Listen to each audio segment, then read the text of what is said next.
ఇక్కడ కనిపిస్తున్న ఈ వీడియోను చూడండి. ఇదేదో హాలీవుడ్ సినిమా సెట్ కాదు, గ్రాఫిక్స్ అంతకన్నా కాదు. ఇది ఒక రియల్ ప్లేస్. ఈ పెద్ద గుంతలో గత 50 సంవత్సరాల నుంచి మంటలు మండుతూనే ఉన్నాయి.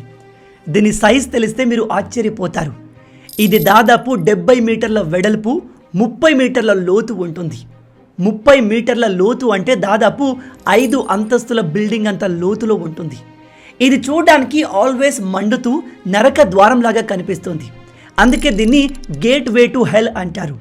ఇది తుర్కెమెనిస్తాన్ దేశంలో ఉంది.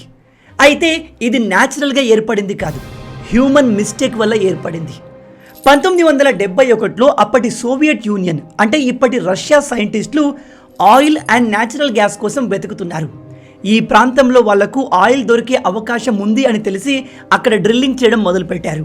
డ్రిల్లింగ్ స్టార్ట్ చేసిన 1 అవర్లోనే ఆ ప్రాంతం మొత్తం ఒక్కసారిగా భూమి లోపలికి కుంగిపోయింది. వాళ్ళు వాడుతున్న బోర్వెల్స్, మెషిన్స్ అండ్ కొంతమంది మనుషులు కూడా ఆ లోయలో పడిపోయారు. మనుషులందరినీ సేఫ్గా బయటకు తీసేశారు. కానీ సైంటిస్టులకు అక్కడ కొత్తగా ఏర్పడిన ఆ గుంత నుంచి విషపు వాయువులు వస్తున్నట్టుగా అనుమానం వచ్చింది.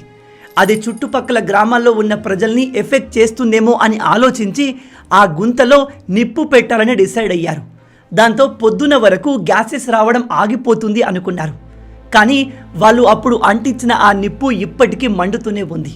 గత 50 సంవత్సరాల నుంచి ఈ గుంతలో నుంచి వచ్చే మీథేన్ గ్యాస్ ఇప్పటికీ మండుతూనే ఉంది. అప్పుడు రష్యా సైంటిస్టులకు ఈ ప్రాంతంలో ఆయిల్ దొరకలేదు.